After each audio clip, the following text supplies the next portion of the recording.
Pour une constitution, je l'ai toujours avec moi. Nous avons des institutions et je demande que chacun respecte la constitution, les lois de la République et les institutions.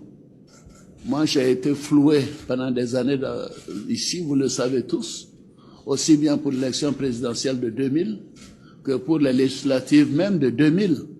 On a mis du blanco sur mes dossiers pour les éliminer. On a fait de la tricherie, du mensonge, mais tout ça, je laisse derrière moi. Une élection présidentielle, ce n'est pas un jeu d'enfant. Les autres veulent le pouvoir, pourquoi? Pour dilapider les fonds de la République à nouveau. Qu'est-ce qu'ils ont fait? Alors moi, je suis fier de mon bilan et je continuerai. Alors, je mets en garde tous ceux qui veulent mettre le désordre. Si c'est ce qu'ils veulent, ils m'auront en face d'eux. Mais vous, les épées, là, vous aimez Bérin, hein? Le roi. Le roi est là? Oui, je suis là. Ils disent que les véhicules qu'on a payés là, que de donner les détails, de donner ou même de ne pas donner. Non, il faut laisser votre gouvernement ça. Bon, ceux qui veulent que je donne les détails. Moi, je l'ai vu, Elle est pressée comme ça. Moi, je donne des dire ou même de ne pas dire. Des dire ou même de ne pas dire. Elle aime ça, elle aime ça. Ah non, on peut mettre Bérin comme ça. Bon, je vais donner. Comme c'est donc là, comme c'est la mère Massacre qui a parlé, il faut donner un peu de détails. Ok, bon, je vais te donner un peu. Bon, les gars, je ne vais pas vous blaguer. Même si le ministre va me chicoter après, là, je vais accepter. Mais les véhicules qu'on a payés là, il n'y a aucun pays qui a ça en Afrique de l'Ouest. Je n'ai pas d'en Afrique, hein, mais en Afrique de l'Ouest aujourd'hui là. Je vais même fermer votre micro parce que c'est très important. Je mets l'amusement dedans, mais c'est extrêmement important. Il n'y a aucun pays en Afrique de l'Ouest qui a ça. Ce sont des véhicules tactiques légers interarmés. On appelle ça les JLTV. Vous allez me dire, mais de quoi est-ce qu'il est en train de parler? Ça veut dire, ce sont des véhicules militaires qui sont fabriqués par les États-Unis depuis 2019. Ça fait partie de l'arsenal le plus moderne des États-Unis, qu'on a utilisé dans des terrains les plus difficiles que vous ne pouvez imaginer. Ah oui, ce sont des véhicules qui ont fait leur preuve aux États-Unis ici. Ce sont des véhicules qui ont fait leur preuve en Lituanie.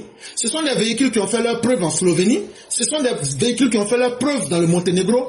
Ce sont des véhicules qui ont fait leur preuve dans la Macédoine du Nord. Ce sont des véhicules qui ont fait leur preuve en Belgique. Ce sont des véhicules qui ont fait leur preuve en Slovaquie. Ce sont des véhicules qui ont fait leur preuve au Brésil. Ce sont des véhicules qui ont fait leur preuve en Roumanie. Ce sont des véhicules qui ont fait leur preuve en Israël. Et ce sont des véhicules qui ont fait leur preuve aux Pays-Bas. Donc là, on n'est pas allé payer de la poubelle. Ça, j'aimerais que les uns et les autres se rendent compte. Ça fait un. De deux, ça fait partie de l'arsenal militaire le plus moderne que les pays qui se respectent ont. Et ce n'est pas n'importe quel pays. Les pays que je viens de citer là, est-ce que c'est n'importe quel pays? Et puis ce sont des armements qui ne datent pas de l'époque de Jésus. Ce sont des armements qui ont été spécialement conçus à partir de 2019. Les modèles que nous on allait payer là, ce sont les modèles Okosh Defense. Ça veut dire quoi? On appelle ça Okosh L-ATV. Ce sont les modèles les plus structurés. Pour vous expliquer un peu simplement là, ça veut dire, ces véhicules là, tu mets bombe, ça veut dire tu fais champ de bombe là. Véhicule là vient, il passe dessus. Et puis il ne sait même pas qu'il y a quelque chose qui est passé dessus. Et en même temps, c'est une gamme de véhicules avec une capacité de survie améliorée, avec le système HMMWV. La protection avec les LATV, Okocha LATV, c'est le niveau de protection le plus élevé. Parce que ces véhicules-là ont un système qu'on appelle le MRAP, ça veut dire Mine Resistance Ambush Protected. Ça veut dire, véhicule-là même cherche où il y a bombe là, pour passer dessus. Lui là, il dit où il y a bombe. Quand on dit c'est là-bas, il dit voilà, est-ce qu'il y a beaucoup? Le véhicule a dit, est-ce qu'il y a beaucoup? Si on dit il n'y a pas beaucoup, il a dit mettez papa et puis maman de ça. Et puis lui il vient, il monte dessus. Et puis il monte dessus et puis il n'y a rien qui se passe. C'est un véhicule là. Si tu veux là, il faut prendre bombe là. Tu mets bombe à terre, tu mets bombe, tu le bombardes des quatre côtés. J'ai dit, même, c'est comme si c'est mouche qui est en train de fleurir le véhicule là. Parce qu'il y a un système automatique d'extinction des incendies avec un système de protection de l'équipage qui est évolutif. Sur ces véhicules-là, on peut mettre des mini-radars pour détecter les drones et puis les descendre, comme vous ne pouvez l'imaginer. Donc, ne vous parle pas simplement d'un véhicule militaire. Ça veut dire que c'est un véhicule qu'on peut adapter à tous les scénarios. Et c'est un véhicule qui offre un débattement de 50,8 cm. Ce véhicule-là, en terrain difficile, il peut rouler à 112 km/h. Et dans toutes les conditions les plus extrêmes, il peut rouler à 88 km/h. Avec un moteur diesel de V8 866T. Engineering. Vous allez vous dire, mais parti, c'est pas encore fini. C'est un véhicule qui bénéficie d'un système hybride. Ça veut dire, il peut s'adapter à l'électronique comme il peut s'adapter au moteur diesel avec les essences, les carburants que vous connaissez là. Il peut évoluer par propulsion avec une consommation en carburant. Il peut évoluer avec l'énergie qui est embarquée à son système. Donc ça, on vous parle des ordinateurs. Comme il peut évoluer seul, avec le carburant seul, à cause du système L-ATV qui est mis là-dedans. Et le véhicule lui seul là, chaque véhicule là, on en a payé beaucoup, je ne donnerai pas le nom, mais chaque véhicule peut prendre une charge. Ça veut dire, c'est qu'on prend pour faire du mal là. Vous connaissez ça, non? Chaque véhicule peut transporter 2300 kg de ce que vous savez. Pour frapper sans pitié là où il faut. On appelle ça la charge utilitaire. C'est un véhicule que vous voyez là. C'est voiture, toi tu vois avec tes yeux. Mais voiture là, c'est à 3 niveaux. On appelle ça 3 plateformes de base. Il y a le système JLTV-UTL. C'est un véhicule de transport d'armes de combat rapprochées. C'est un véhicule polyvalent qui a un autre système qu'on appelle le JLTV-CCWC. Avec encore un système polyvalent qu'on appelle le JLTV-GP. On peut configurer ces véhicules-là pour adapter ces véhicules à des missions spécifiques avec des rôles différents. En réalité, là, chers parents, ce sont des robots qu'on a payés. Robots. C'est des robots qu'on a payés. Donc tout ce que je viens de vous dire là, je vais vous donner aussi le prix. Les véhicules que vous voyez là, chaque véhicule, il coûte entre 185 millions de francs CFA et 200 millions de francs CFA. Quand on prend l'argent de la Côte d'Ivoire et puis on dit les gens ne mangent pas là, c'est ici là on s'en va mettre. Ce que les gens ne veulent pas vous dire là, moi je vous dis. Quand je sors pour vous dire que celui qui va s'amuser avec nous là, on a une capacité de faire du mal là. Ça là, ce n'est rien dedans encore. Ça là, considérez que c'est pas ça seulement. Je ne prends qu'un seul type de véhicule. Et puis je vous donne ses caractéristiques. C'est un seul, mais c'est pas ça seulement qui est venu. Je vous donne pas aussi la quantité même de ces véhicules au coche LATV qu'on a reçu. Mais ça là, c'est ce qu'on veut vous dire. Mais ce qu'on ne vous dit pas là, c'est Dieu seul qui sait. Celui qui va s'amuser à vouloir provoquer la Côte d'Ivoire, c'est ce jour-là qu'ils vont comprendre que notre capacité de destruction, elle a un niveau. Elle a un niveau qui dépasse les entendements. Donc ce que j'ai dit là, celui qui a entendu là, il a bien entendu. Celui aussi qui n'a pas entendu là, il n'a qu'à s'amuser avec sa vie. En tout cas, quand on a parlé, qu'on a expliqué comme ça, est-ce que quelqu'un peut venir dire encore, le pays va brûler? Est-ce que le pays peut brûler pour laisser tout ça là et puis on ne va pas protéger les Ivoiriens? Donc que chacun s'assume. Et donc on va passer la parole à notre mère Mary Touré. Si elle est parmi nous, c'est à elle qu'on va passer la parole.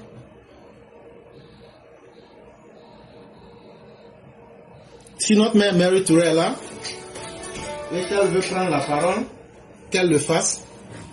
Sinon, si on essaie une troisième fois, si notre mère Mary Touré est là, qu'elle veut prendre la parole, c'est son tour. Sinon, à défaut, on va pouvoir passer à une autre personne. Ok. Notre mère n'est pas présente, on va la faire descendre pour permettre à d'autres personnes de pouvoir occuper l'espace. Et donc, on va permettre à la personne suivante .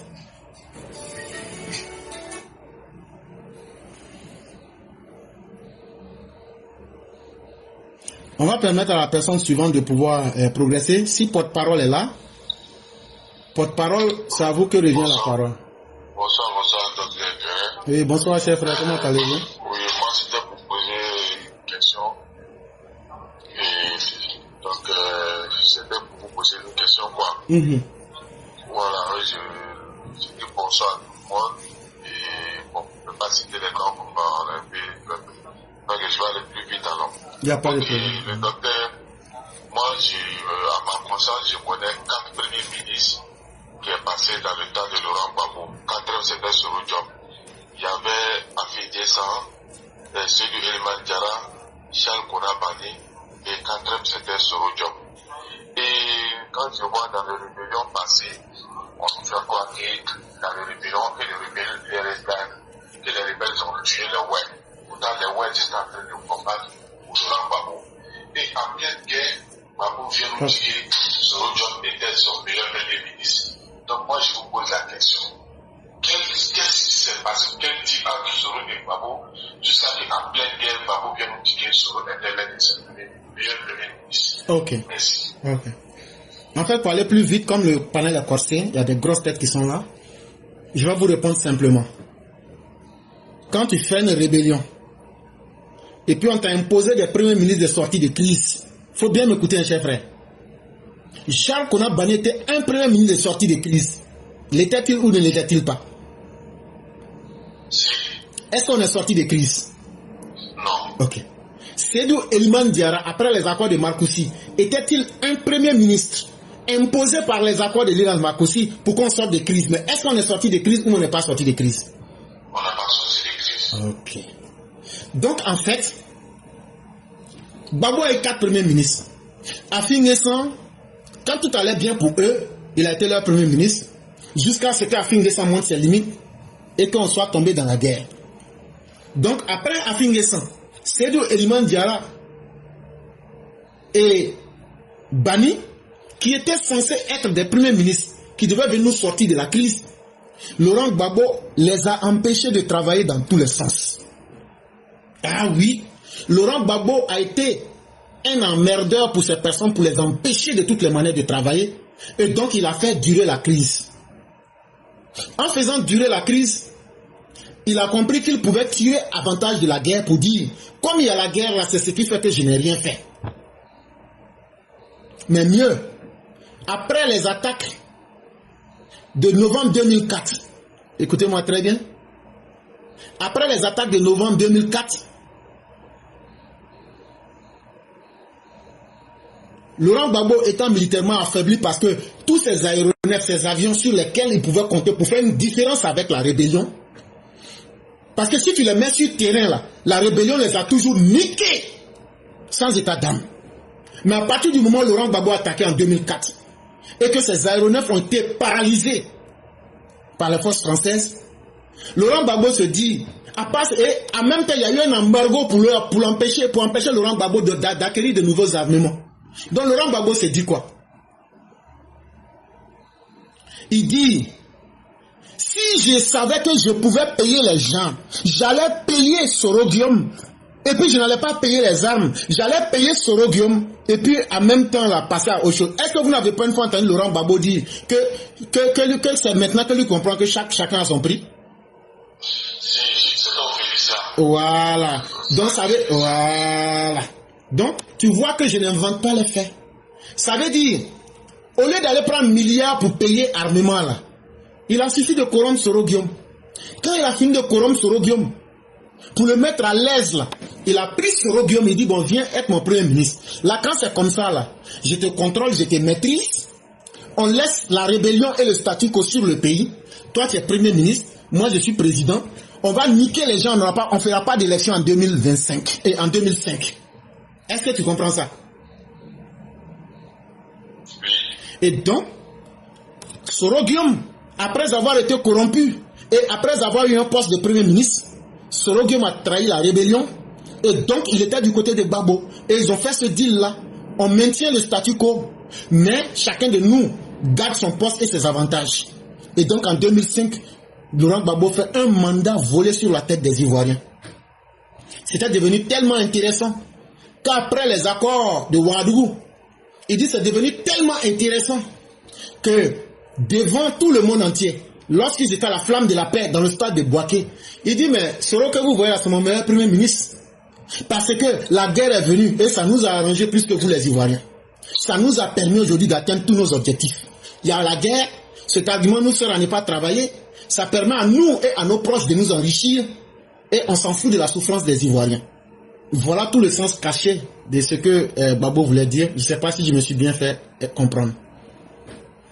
Voilà, merci beaucoup. Merci, mon père. Comme le panel est plein, je vais intervenir et après ça, même s'il y a des demandes, vous pouvez me descendre et après je vais revenir. Il n'y a pas de... La dernière question, on nous dit que c'est le président, d'après les bons nous dit que c'est le président Ouattara qui a envoyé la rébellion en Côte d'Ivoire. Et dès que la rébellion vient, le ministre des Affaires étrangères de Babo qui est un Bogadoudou, on nous dit que c'est les rebelles qui ont tué Bogadoudou.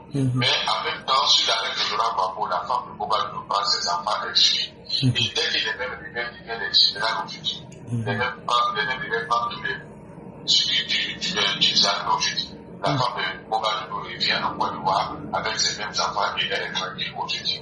Je voulais savoir sur le problème-là parce que je n'ai pas compris. Merci. Et qu'est-ce que vous voulez comprendre réellement? Parce que vous avez parlé de plusieurs choses. Je veux savoir maintenant la mort de Bogadoudou vient du camp de Babo ou bien vient du côté de l'Est. Ok, mais ça c'est très simple, cher frère. Qui a tué Bogadoudou? C'est celui qui a été jugé devant tous les Ivoiriens. Celui qui a tué, c'est qui a tué Rose Doudou? C'est Seka. Donc, il y avait un détachement des escadrons de la mort dirigé par Seka. C'est eux qui avaient été spécialement détachés pour éliminer Alassane Ouattara, pour éliminer Bédié, pour éliminer Gueye Robert et pour éliminer Bogadoudou. Aussi simple que cela. Sinon, comment Alassane Ouattara va créer une rébellion et puis s'asseoir chez lui à la maison tranquillement? Et puis, quand on nous dit que ce sont les rebelles qui ont tué Bogadoudou, ça veut dire que les rebelles avaient la capacité de toucher toutes ces personnes qui les gênaient, mais n'ont pas touché quelqu'un. Bogadoudou qui était protégé par les militaires de l'armée, c'est lui qui se fait canarder. Même quand on veut mentir, il faut quand même garder raison. En fait, pourquoi Bogadoudou a été assassiné par le FPI? Tant que tu ne connais pas le pourquoi, ça va toujours te paraître invraisemblable. Bogadoudou que vous voyez là, quand Gbagbo est sorti pour dire qu'on lui donne des informations qu'il y a des gens qui veulent venir attaquer le pays là, tu sais qui était l'intermédiaire entre la Côte d'Ivoire et le régime de Blaise Compaoré? Non. C'était Bogadoudou.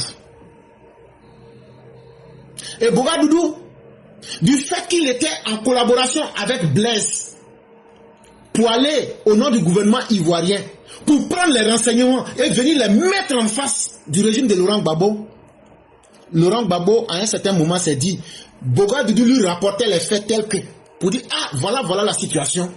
Voilà, il faut qu'on évite cette situation-là parce que ça ne va pas nous faire progresser. À un certain moment, ils se sont dit que Bogadoudou n'était plus avec eux dans leur ascension guerrière pour pouvoir neutraliser tous leurs ennemis. Et donc, ils se sont dit, c'est quelqu'un, mieux vaut l'éliminer plutôt que de le laisser parmi nous parce qu'il pourrait changer tôt ou tard de face. Est-ce que vous avez compris?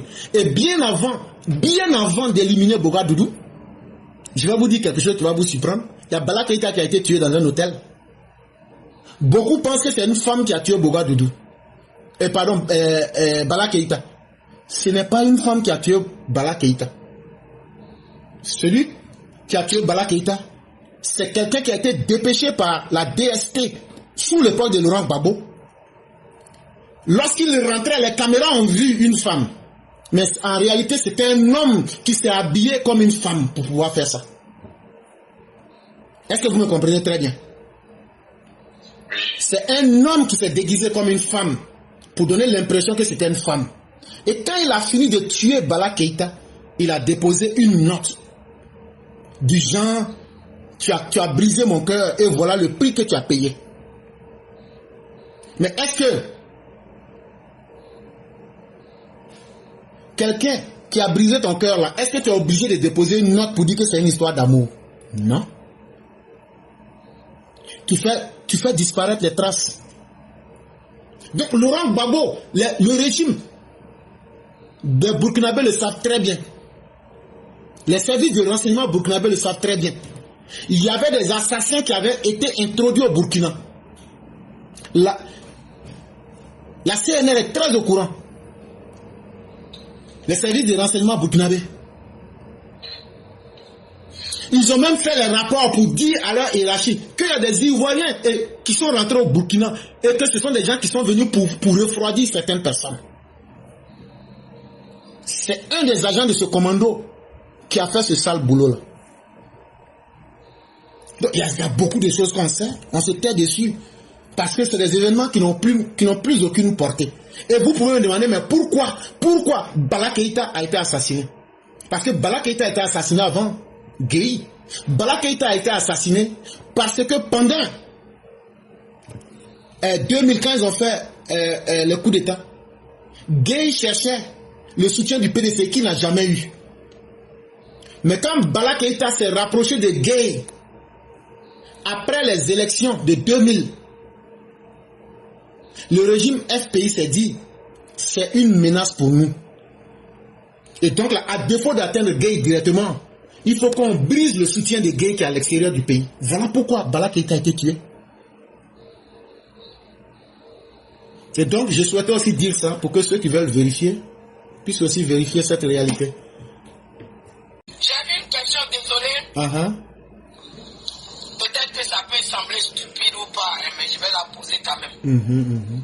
Ces temps-ci, sur la toile, on voit des souris, je ne sais pas si je peux les appeler des souris, ou bien si c'est des anciens souris, ou bien si c'est des comment on appelle, démobilisés, des anciens démobilisés, je ne sais pas, qui parlent sur la toile, faisant croire qu'il y a plus de 6 000 démobilisés qui sont au Burkina. Ils sont en train de se... Non, si ça va derrière, peut-être que je n'ai pas posé la même question. Ok. Comme si, voilà, il faut que nos chefs, nos autorités essaient de mettre en contact avec ces soldats-là qui sont là-bas, ou ces démobilisés, qui sont pour éviter le bain de sang en Côte d'Ivoire. Mais mon professeur éclaireur, tel que je sais, quand on prépare un coup, et que le coup se dévoile déjà, n'est-ce pas là un échec? Chama, vous vous souvenez, un jour il y a une dame qui est sortie, j'ai les preuves, il y a un coup qui se prépare, ça sera ni. Quand je suis sorti, j'ai dit quoi? C'était la semaine passée. J'ai dit quand on prépare un vrai coup là, on ne fait pas publicité. Ça c'est une méthode digne de Sorogium. Tu sais que moi j'aime beaucoup tourner les films hindous.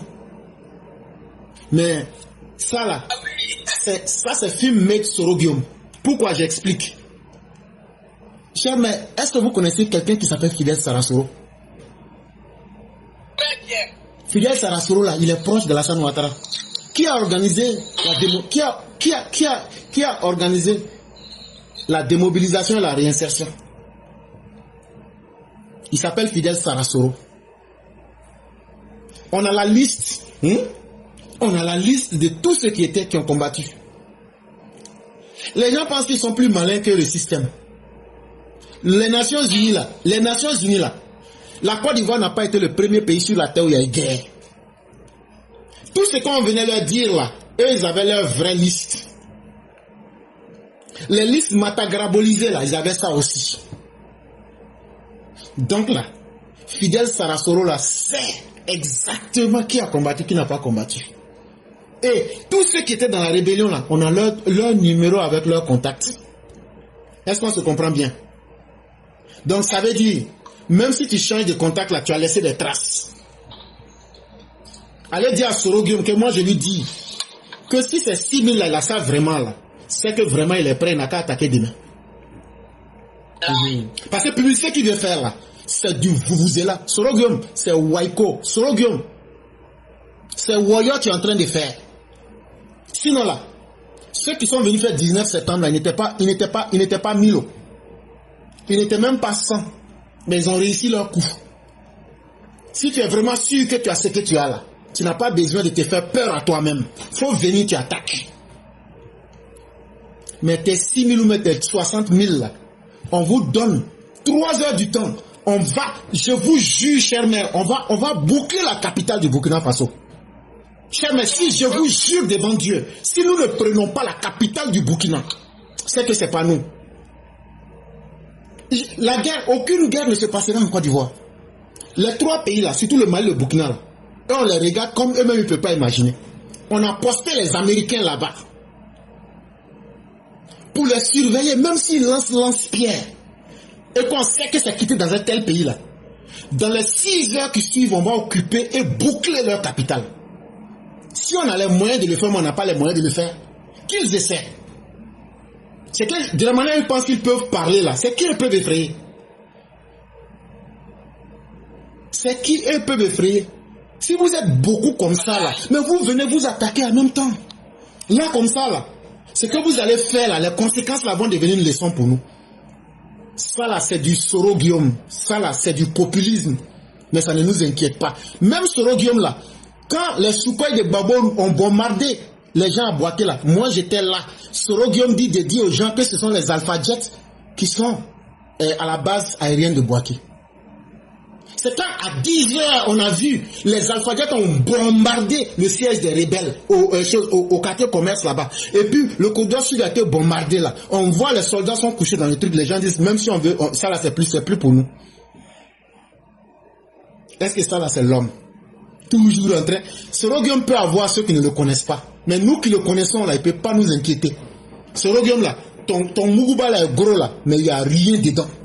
Sinon là, tu as aujourd'hui 3 bases arrière, tu n'as pas pu attaquer. Tu as 60 000 hommes, tu n'as pas pu attaquer. Tu as tous les armements du monde aujourd'hui, tu es avec la Russie, tu n'as pas pu attaquer.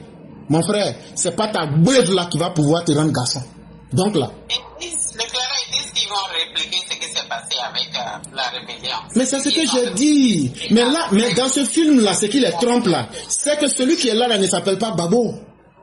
C'est ça, c'est ce qu'ils oublient. Babo là, lui dit que lui il est un incapable notoire. Alassane Ouattara dit que quand je dis quelque chose, je fais. Alassane Ouattara dit que aucune personne ne va s'amuser à la sécurité de la Côte d'Ivoire. Nous on va juger Alassane Ouattara par les mots.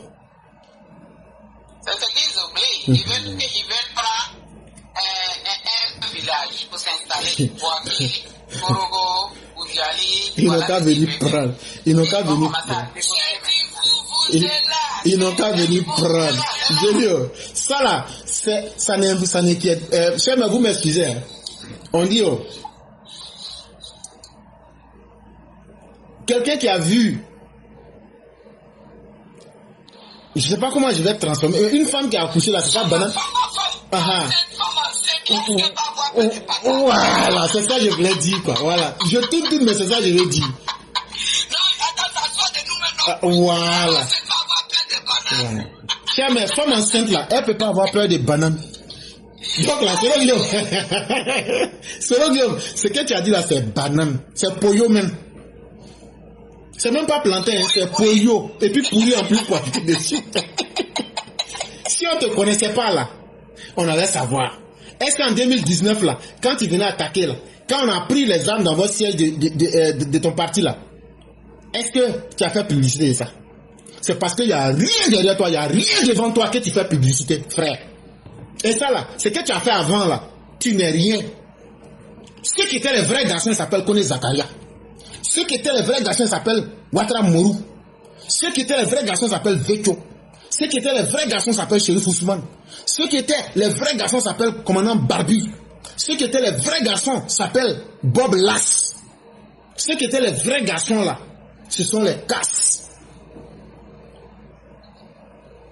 Comme tu es garçon maintenant, il faut porter treillis et puis tu te mets devant eux.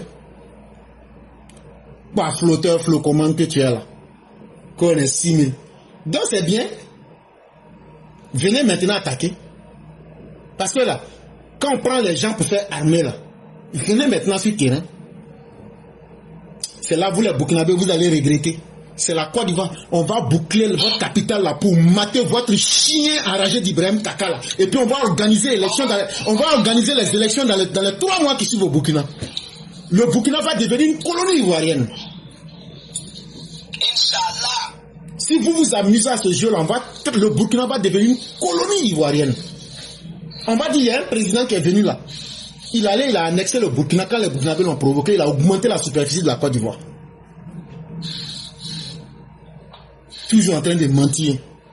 Et ça là, tu peux mentir à qui vient de loin. La rébellion là, du premier jour jusqu'à la fin, ça s'est passé devant nous tous. On sait qui est garçon, qui n'est pas garçon. Quand il y a eu attaque de Sukhoi, là, on sait ceux qui ont fui de Bouaké. À 16h là, votre ça, Belébélé là, Ouattao là, il voulait fuir de Bouaké. C'est nous, on allait bloquer son cortège, mais c'est nous, on dit, tu sors pas. Ouattao que vous voyez, c'est nous, on allait le bloquer à 15h au corridor nord. On dit, tu sors pas. On connaît les vrais garçons. Les trouillards comme toi, comme ça. Mais ta politique du petit mensonge, ça ne passera plus. Et donc, chers mères, soyez sereins, c'est des plaisantins. Quand tu veux vraiment attaquer là, tu restes pas sur Facebook mais TikTok. Tu fais qu'on voit. Donc, ne vous inquiétez même pas et c'est pas du tout de sérieux. Mais le professeur, c'est ce que j'ai dit. J'ai dit en 2020, il nous a parlé de 8400. En 8400 et puis 6000 là, qu'est-ce qu'il y a beaucoup? Ah, ça a diminué, hein?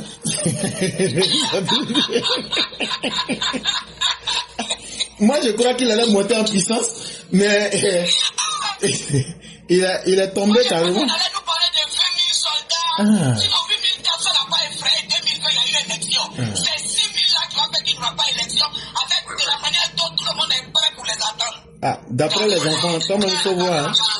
Ces 6 000 là même sont devenus des braqueurs. Des questions que j'ai posées à ces... On doit les mettre dans notre armée. Des questions que j'ai posées à ces propagandistes-là. Je leur ai demandé, j'ai dit, mais pendant la mutinerie de 2017, là, eux, ils étaient où? Je ne sais pas. Ils étaient où?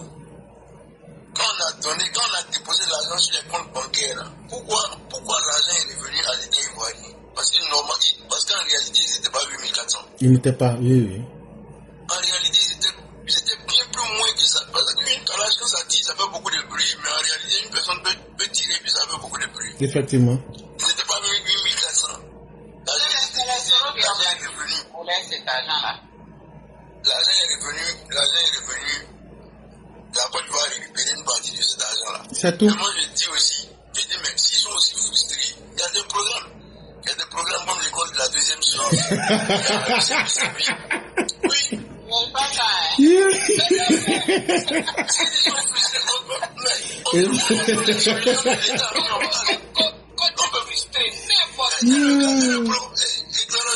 Le propagandiste me dit que John Soro peut mieux payer ces gens-là que l'État du Côte d'Ivoire. Je dis, mais c'est que vous êtes encore bloqué dans votre logiciel de 2002. Vraiment. Alors que Soro dit... Bloqué encore dans votre logiciel de 2002. Vous ne voyez même pas que le pays évolue. C'est-à-dire que vous n'évoluez pas avec le pays.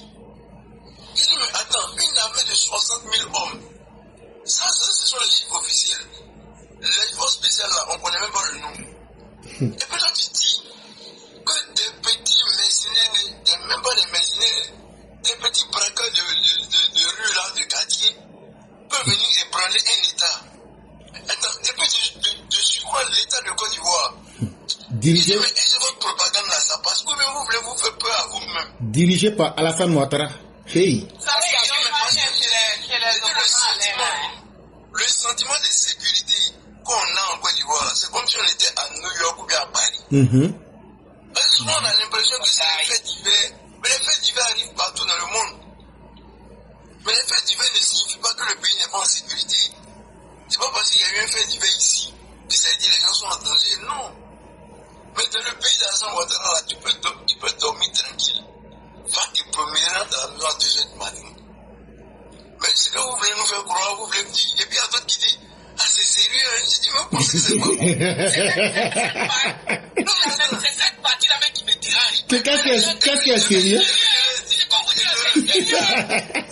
Non, mais vous savez, en psychologie, c'est parce qu'eux-mêmes ils doutent de ce qu'ils disent, qu'ils veulent se convaincre vraiment, parce que ça ne prend pas. Donc, c'est sérieux, c'est parce que c'est pas sérieux. Je dis aujourd'hui, là, la guerre n'a plus besoin de trop d'hommes. On n'a plus besoin de trop d'hommes. On a des drones. On a des... C'est-à-dire, le territoire est couvert. C'est-à-dire, il y a des caméras. C'est-à-dire, le renseignement là est très développé aujourd'hui. Tous les mouvements que vous voulez faire dans les frontières, là, on vous voit et on vous neutralise. Comment vous allez faire?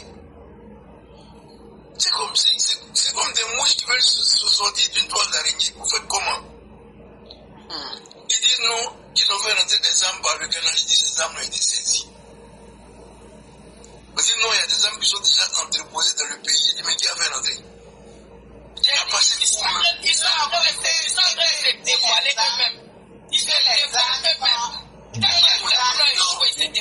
Non, parce que en fait, leur partenaire là commence à douter. Donc il faut donner de la psychose, il faut faire peur. Pour que leur partenaire dise, comme la peur s'installe, on peut encore croire. Sinon leur partenaire disent, mais on ne voit rien, mais il n'y a rien. Et les âmes sont chez Soutousou. Quand il est sorti de la prison, il a fait déménager les âmes là. C'est de la comédie. C'est de la comédie. Que celui qui se charge des âmes en Côte d'Ivoire, il s'appelle Fotoumou. C'est Oui. Le livre que Soroke parle de lire. Est-ce qu'il sait que l'anti aussi existe, comme tu l'as dit? Il ne sait pas que l'anti aussi existe.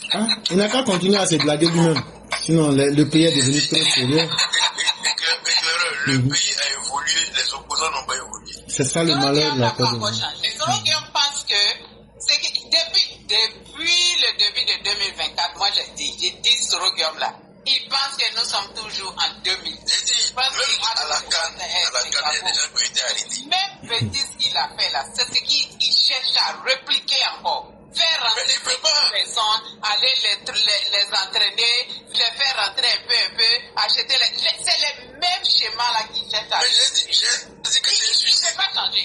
Il peut pas. Son cerveau là, il s'est dit que lui c'est le maître du coup d'État. Voilà tout le problème. C'est-à-dire, de toute façon, on est en Côte d'Ivoire. C'est comme si quelqu'un essayait de tenter une insurrection en France ou aux États-Unis. Tu t'en sors comment? Il faut le laisser. C'est le Brésil là qui sont mis dedans. Ils ont déjà frappé à 80 par éclairage, on parle là. Comme c'est l'armée, il y a certaines choses qu'on ne peut pas dire. Effectivement. Donc, on est obligé de voiler. C'est un mot dit, mais vous avez cette confiance-là comment? Bon, il y a des choses, tu sais, mais tu ne peux pas dire. Tu dis, bon, si tu es banal, tu ne peux pas dire. Mais, il faut laisser. On n'a qu'à laisser ça. Il y a un frère qui est Shaky. Je crois, on a un frère ici qui voulait poser une question. Il s'appelle Shaky quelque chose. Shaky. C'est quoi ta question? Ton mari là, où il est dans 2 jours là, B52 là, je vois il est chez les Gora là-bas la nuit là. Ah. Ils sont en train chez Yama là-bas, chez les Gora là-bas, chez Flavie là-bas. Faut le laisser. Il a fait un mot diao. Un mot diao Pro Max. Donc le frère Cheikh, si vous avez votre question, posez-la. Oui, bonsoir à tout le monde. Bonsoir à vous-même. Je remettre éclairé. Je vais aller vite. Tous les sujets là ont été déjà tellement bien traités. Donc moi je vais juste essayer de me prononcer sur le sujet 3 et puis en même temps poser une question. Parce que dans le développement, j'avais entendu peut-être la proposition du professeur éclaireur comme il fallait que le RHDP donne sa position de façon, si j'ai bien comprendre, de façon frontale, c'est-à-dire qu'on donne la position par rapport au wokisme et qu'il fallait aussi peut-être prendre une loi pour vraiment l'interdire carrément de façon formelle pour ne pas que les gens s'y adonnent. Non, c'est pas ce que j'avais dit. Ah ok, autant pour moi alors. Parce que j'ai dit que le gouvernement, pas le RHDP n'est qu'une corporation privée. Le RHDP ne peut pas susciter des lois en Côte d'Ivoire. Aucun parti politique n'a cette légitimité. J'ai dit que le gouvernement, au vu que nous avons aussi un bilan moral à rendre aux Ivoiriens, il est important que nous quittions dans le statu quo. Parce que dans nos lois, il n'y a aucune loi qui condamne d'être pédé. Comme il n'y a aucune loi aussi qui encourage d'être pédé. Et que ce vide juridique-là fait que beaucoup parmi eux voient en la Côte d'Ivoire une terre où ils peuvent se sentir à l'aise. Et de ce fait-là, ils essayent d'abuser comme ce qu'on a vu aujourd'hui. Et donc, il est important qu'on puisse quitter dans le statu quo à travers des textes de loi pour que l'État se situe clairement comme certains pays l'ont fait, comme le Sénégal, comme le Ghana et bien d'autres pays africains. Aux États-Unis ici, eux, ils ne pénalisent pas l'homosexualité, quel que soit le régime qui vient, que vous soyez démocrate ou républicain. Mais dans certains pays, c'est pénalisé. Ce n'est pas toléré. C'est dans ce sens-là que je veux que l'État ivoirien mettre des textes de loi qui soient clairs pour qu'on sache que, par exemple, de la même manière qu'on dit en Côte d'Ivoire, il n'y a pas la double nationalité qui est reconnue. Aujourd'hui, un problème social qui nous frappe et on voit les conséquences, en tant qu'un État, et surtout qu'on a un bilan moral aussi à rendre aux Ivoiriens, il faudrait qu'on ait une position à travers les textes de loi pour dire nous sommes soit en faveur ou même nous sommes contre. Là, quand c'est comme ça, ça va être clair dans la tête des uns et des autres. Mais rester dans le statu quo, c'est comme si on créait le mal et qu'on assistait pour espérer le mieux. Voilà un peu ce que j'avais dit. Ah, ok, autant pour moi, c'est que j'avais pas bien compris. Mais moi, je pense aussi que ça prend un autre plus parce que moi, je vois même pas l'aspect que les gens immigrent en Côte d'Ivoire pour le faire, mais je vois plutôt l'aspect de la population ivoirienne, c'est-à-dire nos frères et sœurs qui s'adonnent à ça. Et moi, je pense qu'une loi, ça serait la bienvenue, mais il faudrait accompagner ça d'actions fortes. Parce que je ne connais pas bien le droit pénal ivoirien, mais je sais que l'infidélité en Côte d'Ivoire est punie quand quelqu'un est marié. Justement, parce que sans vous couper la parole, parce qu'il y a une loi qui existe et on sait ce qu'il faut faire. Mais si la loi n'existe pas, sur quoi je vais me baser pour haïr ou bien accepter? C'est ça qui crée aussi un grand vide dans notre société. Quand on a un texte de loi, si moi je dis que je n'aime pas, la loi est là pour m'aider, pour me canaliser. Et je sais ce qu'il faut faire. Et c'est ça qui n'existe pas aujourd'hui. Alors que comme vous avez dit dans le cas de l'infidélité ou bien de l'atteinte à l'honorabilité d'une personne, les textes de loi sont clairs là-dessus. Et quand tu es victime ou bien une telle situation t'arrive, tu sais comment te canaliser vis-à-vis de la loi.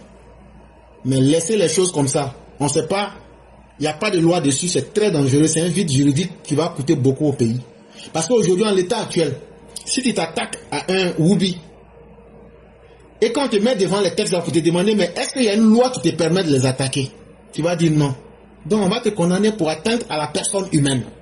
On ne va pas t'attaquer pour avoir attaqué un Woubi. Alors que ce n'est pas l'individu même là que tu détestes, mais c'est l'action posée par l'individu.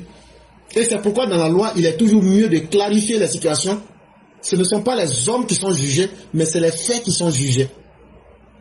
Mais aujourd'hui, c'est un fait réel. Ça est là dans nos sociétés. Est-ce que c'est quelque chose qui nous arrange? Ou bien c'est quelque chose qui ne nous arrange pas? Il faudrait donc qu'on puisse se prononcer là-dessus. Si ça nous arrange, mais on dit donc voilà ce qu'il faut faire. Si ça ne nous arrange pas, on dit aussi donc voilà ce qu'il faut faire pour ne pas que ça prenne de l'ampleur.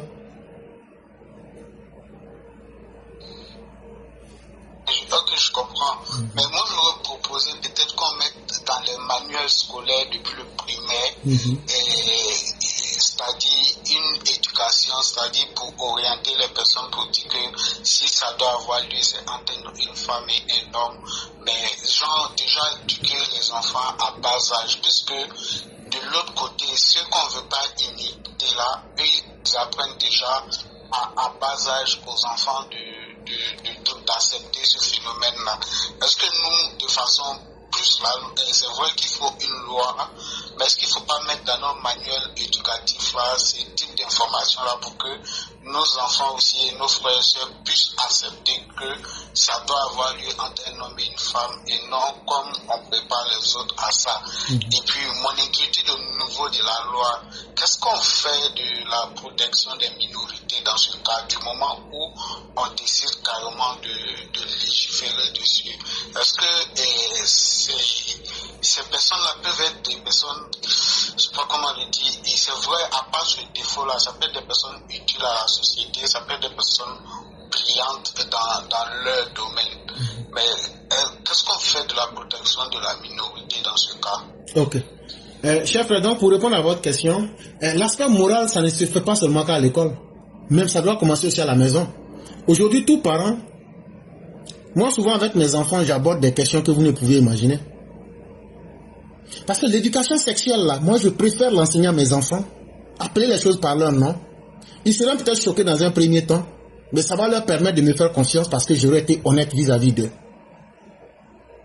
Et donc, au-delà de l'école et avant l'école même, chaque parent doit montrer aujourd'hui les dangers que ce phénomène macabre et honteux représente. Pour dire à l'enfant, voilà les conséquences. Si vous remarquez très bien, j'ai fait une vidéo sur le phénomène ou quand vous suivez la vidéo, vous allez penser que peut-être c'est un malade mental qui parle. Parce que j'appelais les choses par leur nom, je disais voilà ce qui peut arriver, voilà, de façon très crue. Mais tous ceux qui vont suivre ça, ça va vous choquer. Et vous allez vous dire, mais vraiment, c'est quelque chose d'abominable. Et c'est quelque chose d'abominable. Donc l'éducation dans la cellule familiale et dans la cellule de la société même doit encore aider. L'école même doit simplement un appui pour venir confirmer ce que la société dit. Puisque si je ne m'abuse, dans la grande majorité des Ivoiriens, on n'aime pas ça. Mais si on n'aime pas, je ne vois pas pourquoi les dirigeants vont aller prendre une loi pour venir nous dire le contraire. Maintenant, vous posez une question qui est très essentielle. Étant une minorité, ce sont des gens qui sont des humains comme nous. Mais je peux aussi vous prendre la même question. Est-ce que les braqueurs ne sont pas des gens intelligents? Pourtant, ils sont aussi une minorité. Est-ce que les voleurs à col blanc ne sont pas une minorité? Parce que ce n'est pas tous les grands fonctionnaires qui volent. En fait, on a constaté que tout bandit ou bien tout malfaiteur était quelqu'un aussi d'intelligent. Mais il développe un certain niveau de malice. C'est une intelligence négative. Voilà pourquoi on parle de la malice. Et donc, on ne peut pas sacrifier la majorité de la société pour faire la promotion de la malice. En prenant des lois, on ne demande pas qu'ils soient mis en périphérie ou bien qu'ils soient ostracisés ou bien même pourchassés. On leur fait comprendre que nous n'aimons pas cela. Et voici les limites que vous ne pouvez pas franchir. Et d'autres vont changer. Est-ce que tu sais que chez nous en Afrique, quand on constatait que quelqu'un avait ça, tu sais ce qu'on lui faisait? Aïe. On te donne femme sur place. On te donne femme là, tu ne veux pas bander là, on te dit, nous-mêmes là, on va masser ça, tu vas bander et puis on va te prendre pour faire va-et-vient. Quand tu vas goûter là, c'est par vous précisez, quand il va finir de goûter là, il va dire, c'est ça là qui est femme là. Et puis lui il va dire, ouh, ça là je laisse plus. Dans ça là, il devient en même temps là, on s'arrange là. Gourou, un coup il a enceinté la femme là, il devient papa. Le temps qu'il va finir de régler les problèmes pour aller chercher à manger là, il a oublié Oubia. Tu vas être Oubi. Si on te fait faire enceinter une femme. Moi, mon papa, il va prendre un couteau pour s'asseoir devant toi et puis il va dire, bon, comme tu n'as rien à faire avec ça là. Il faut venir, tu vas faire devant nous tous. Il faut venir, tu vas faire devant nous tous. Je te jure, mon papa va découvrir ça. Quand lui-même il va goûter ça là, il va dire, donc c'est ça là que j'avais raté longtemps là. Et lui-même là, il va dire ça là, c'est bon comme ça, je quitte plus de... Lui-même va demander deuxième femme. C'est de la bêtise. C'est de la bêtise.